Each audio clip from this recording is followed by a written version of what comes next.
The production of this program is made possible thanks to the support of the following and viewers like you.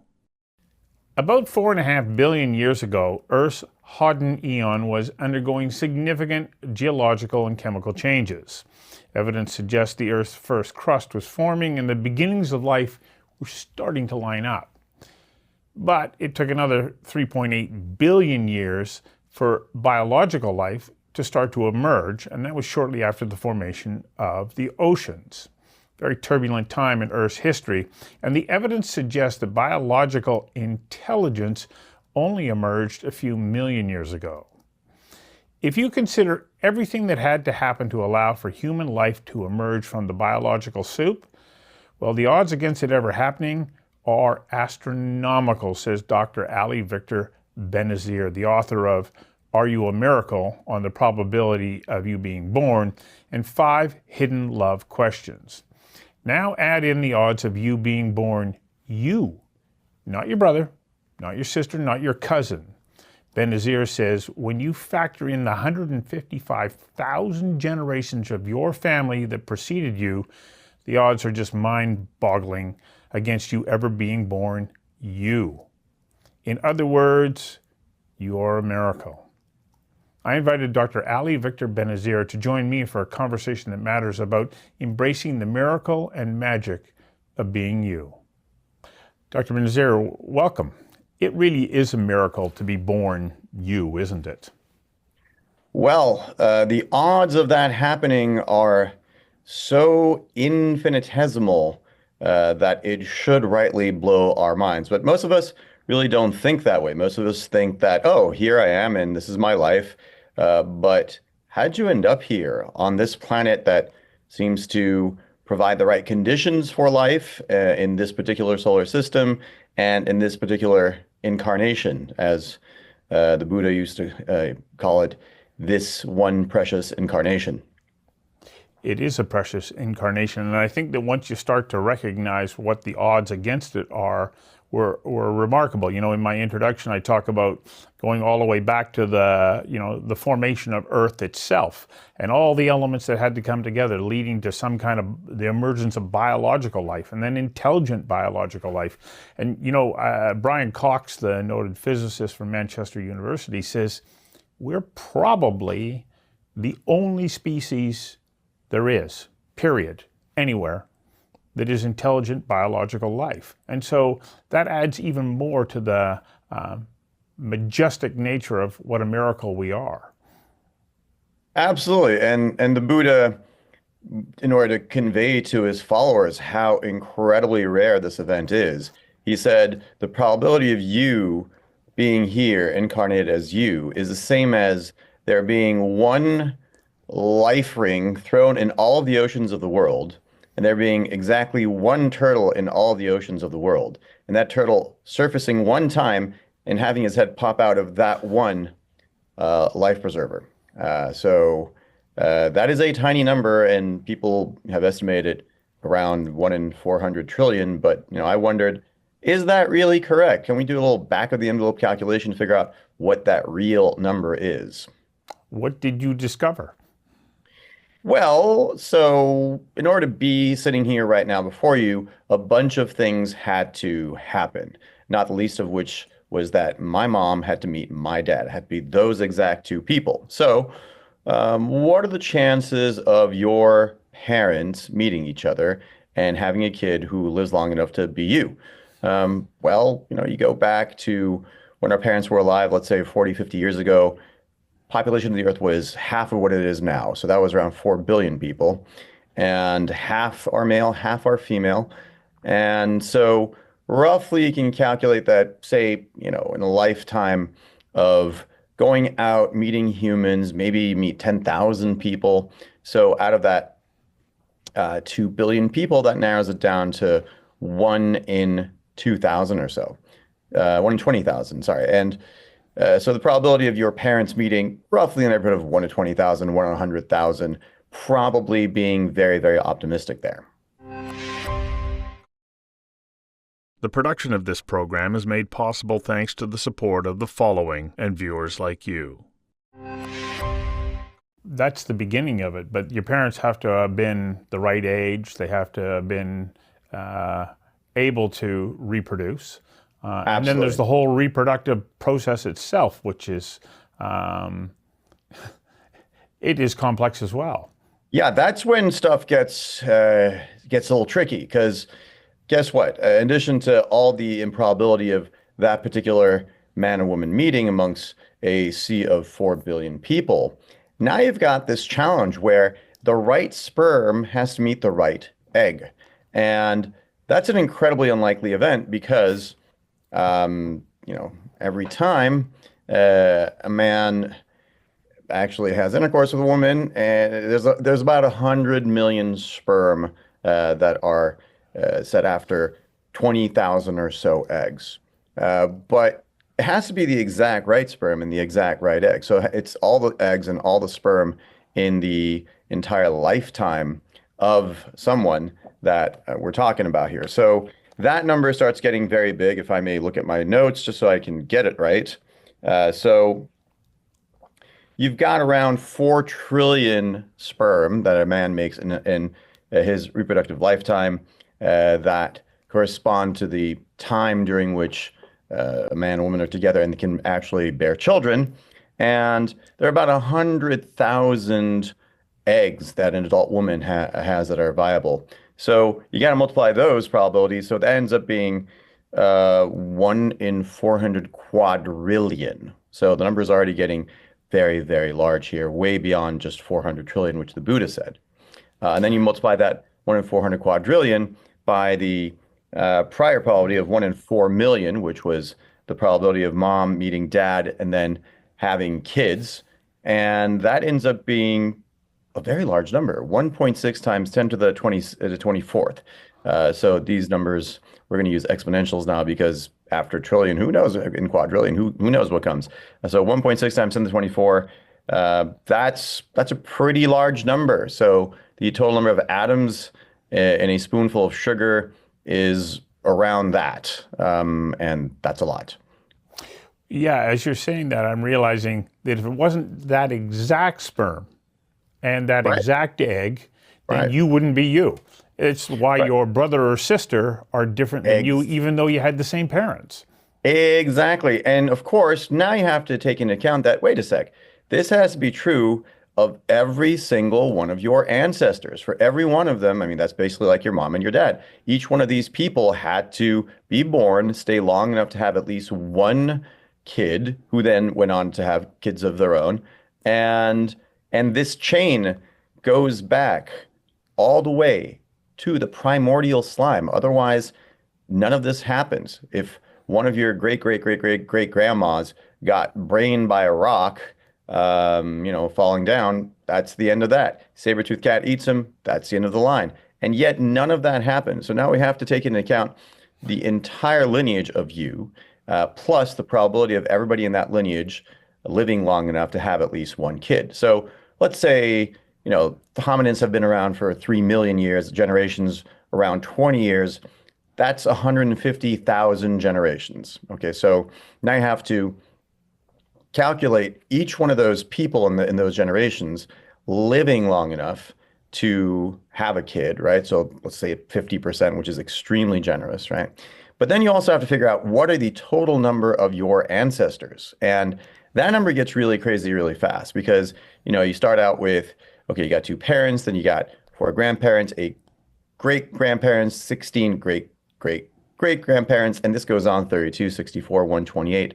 And the funny thing is, if you go back just 36 generations, not 150,000 generations, just 36 generations, you have, by this calculation, more ancestors than there are people who have ever lived in the history of the earth. That number starts exceeding the 108 billion, which is the upper limit of what people estimate is the total number of people who've ever lived. So if that's the case, 36 generations, what about the rest of it? How many ancestors have you actually had? So this is where I fudge it a little bit and I say, look, you've had around 10 million ancestors because beyond those 36 generations, everybody starts being related to each other or even the same person. So then that is the number that we have to now multiply by this number for a single generation, making it with the right egg and the right sperm. And that's when the numbers get absolutely staggering beyond anything you've ever imagined.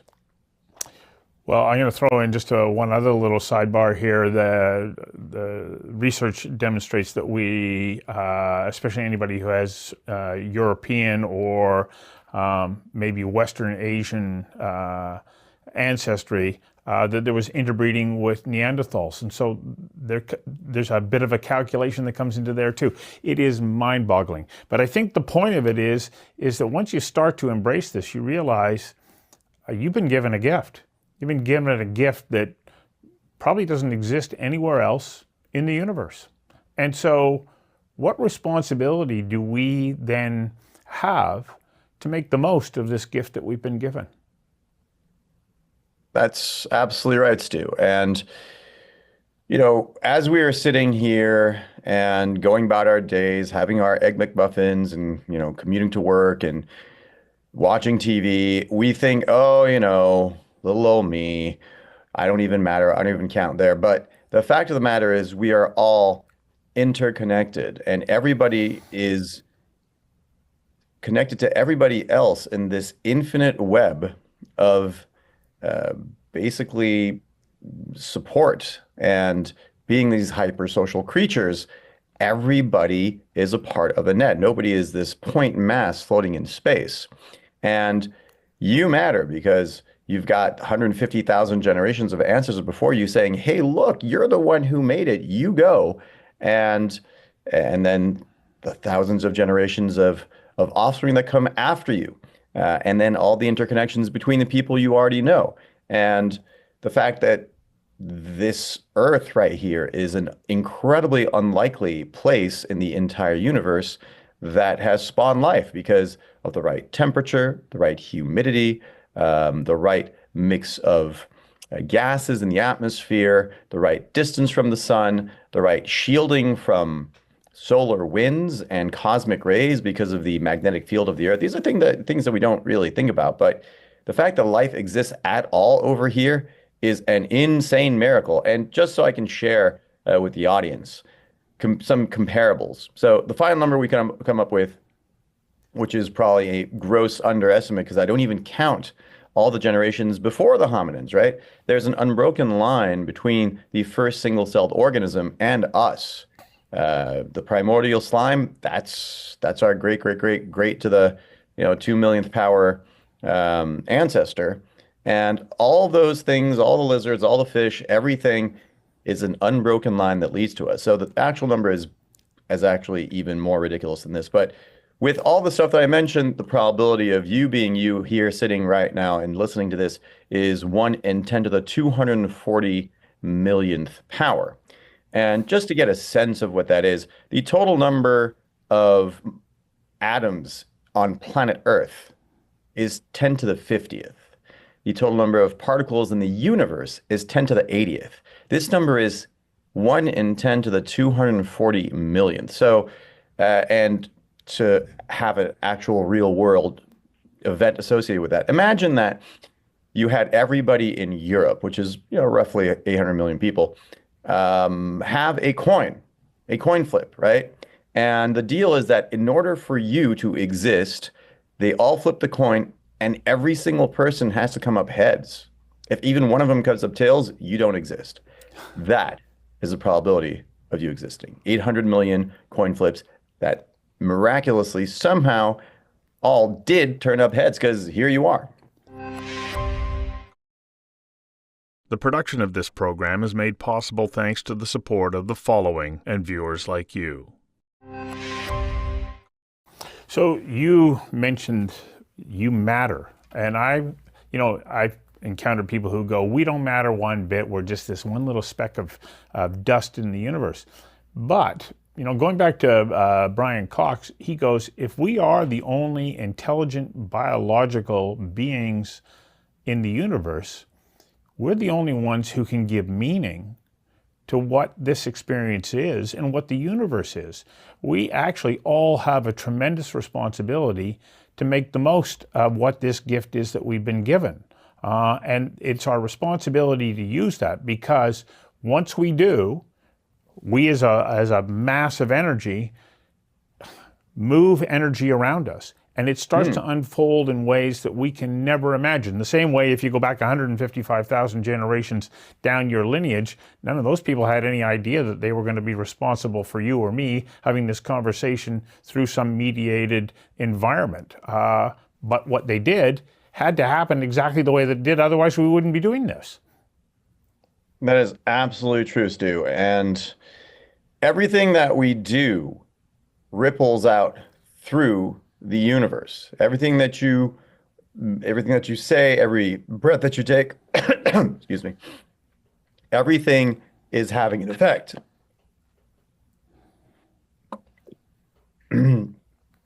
So it would be, a terrible insult to the universe that brought us to this point against these astonishing odds, 1 in 200, 1 in 10 to the 240 million, to say, none of this matters. I'm just hanging out here.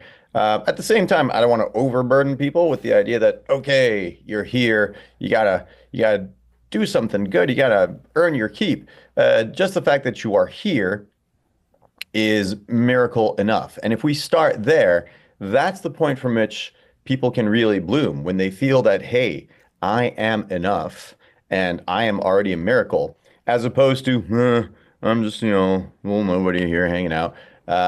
Which one is more empowering? Take whatever feels better to you and use that. And that's partially why I wrote this piece, to get people to realize, look, I don't care if you're depressed out there. I don't care if you're unemployed. I don't care if you think, you're not good enough. This has to be true. Everything that we just discussed is absolutely true. The fact that 150,000 generations of our ancestors are standing behind us saying, go, go, go. The fact that, we live in this paradise in a very hostile, unfriendly universe full of cosmic rays and metal melting heat and all kinds of things that would kill you if you try to say, go to Mars. It's a very, very inhospitable place to be. Right here is pretty awesome, and we get to be here, and also to be at the tail end of 3.8 billion years of life's evolution, to have the faculties to appreciate it. Now, that is the miracle, that we are now conscious enough to be able to look at the universe that created us and say, wow, this whole thing is there, and therefore I am here. So I'd like to read a little something for you that comes from Pablo Casals, the great Spanish cellist. He wrote a piece called A Salute to Life.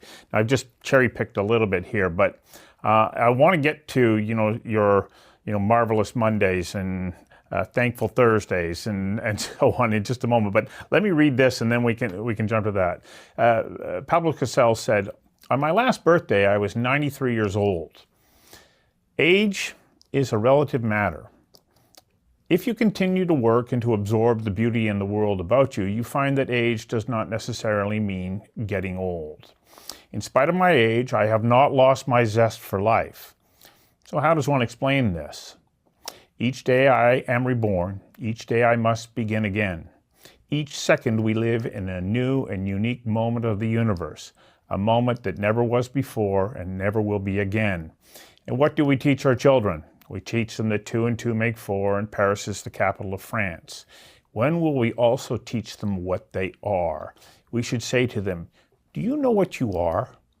You are a marvel. You are unique. In all of the world, there is no other child exactly like you. In the millions of years that have passed, there has never been another child like you. And look at your body. What a wonder it is. Your arms, your legs, your cunning fingers, the way you move. You have the capacity for anything. And I would like to, put it out there. It sure would be nice if we were making sure that children felt that way about themselves.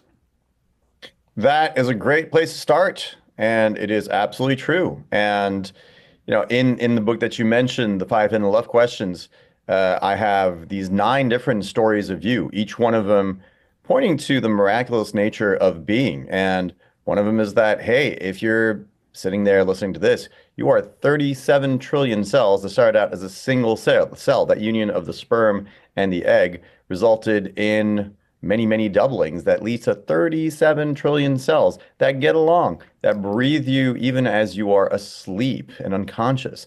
Your heart keeps beating all throughout the day, 86,400 times every day on average, a couple of billion times in your lifetime. And it all works without your conscious interference. This is a gift, which means that you, in turn, are a gift.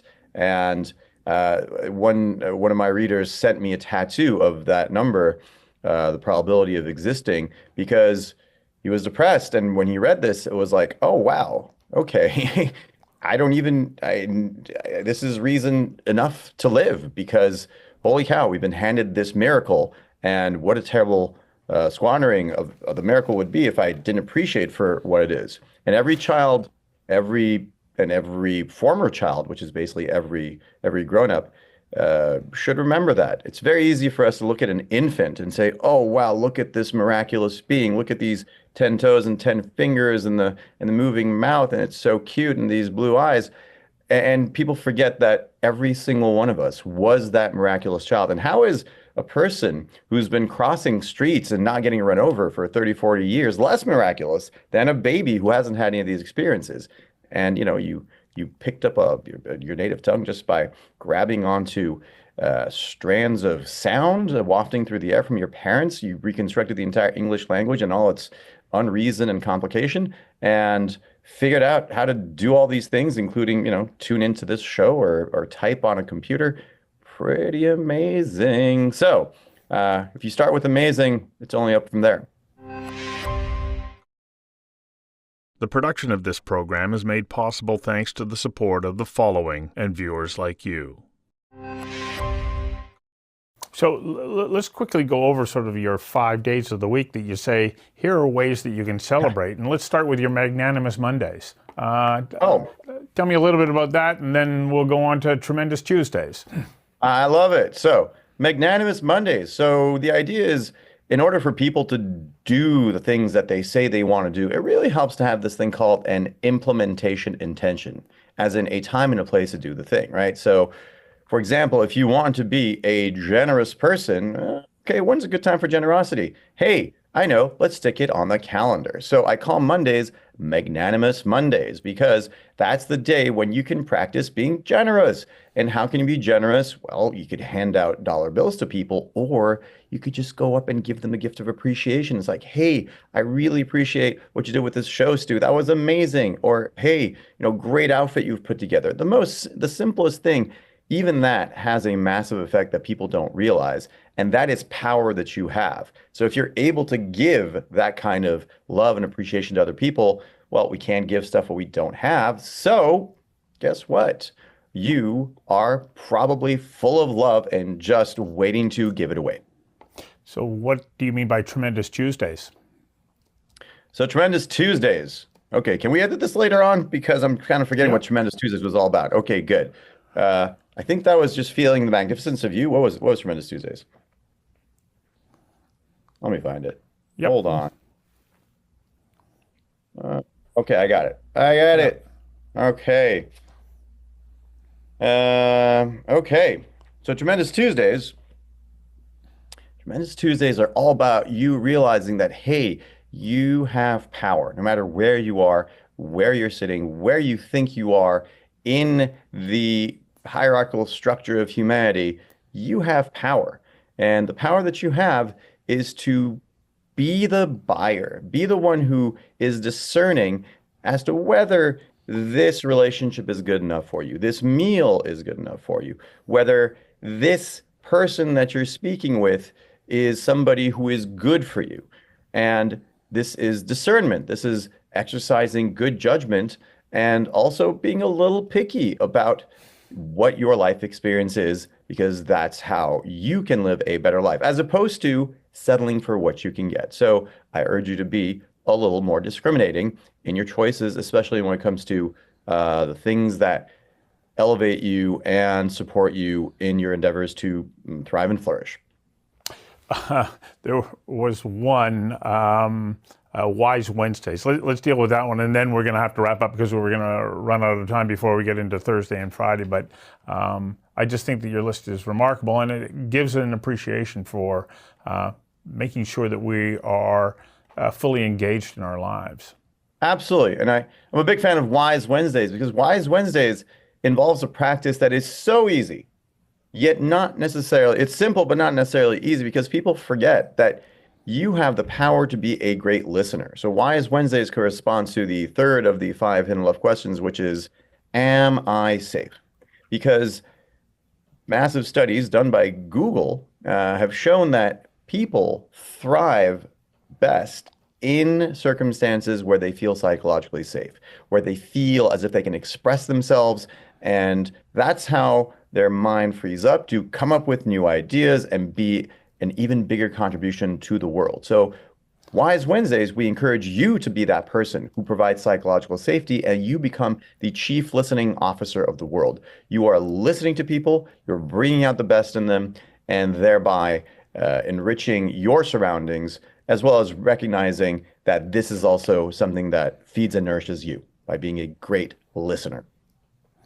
I think, of course, when we appreciate the greatest gift of all is life itself. And I don't know, I came across this from David Viscott, and I know that you have a version about it, about realizing your potential. And he says, the purpose of life is to discover your gift. The work of life is to develop it. And the meaning of life is to give your gift away. It's quite an extraordinary thing, isn't it? To be able to say, yeah, I'm going to embrace this and I'm going to be a contributor as well as a beneficiary. I couldn't put it better myself, Stu, and thank you for that reference. I didn't know he'd come up with that too. But as far as I can tell, that seems to be what we're here to do. And you are a gift. Everybody is a gift. And this life that we've been given is a gift. So what makes a gift is the act of circulation, of keeping that energy moving. There's a great book called The Gift, and it talks about how the whole purpose of a gift is to keep on moving that energy around. So through 150,000 generations of your ancestors, this gift has been transmitted to you.